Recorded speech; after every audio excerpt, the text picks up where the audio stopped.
Akalar oldimda 3 million dollarlik Koenigsegg Regera turibdi. Mashina. Vashi zivir, mana eshiklar ochilishini qaranglar. Hamma yoq karbon bo'lib yotibdi. Salonni qaranglar. Bu mashina raketa-da.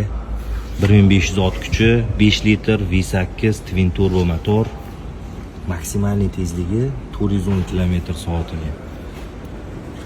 Eng jinni bo'lgan narsa mana bu balonni shirokeligini qaranglar. Shunaqa ham bo'ladi. Men o'z qo'lim вообще katta-da. Buni ochilishlarini ham вообще yorib qo'yganda. Raketa все. Mana buni qaranglar chiqadi. Tilim aylanmay qoldi, to'g'risi gapira olmayman nimadir bilan. Vixlip pastda, bunda bilasizlar, o'rtada katta vixlip, даже men bulari ham vixlip. Akra vixliplari qo'yilgan.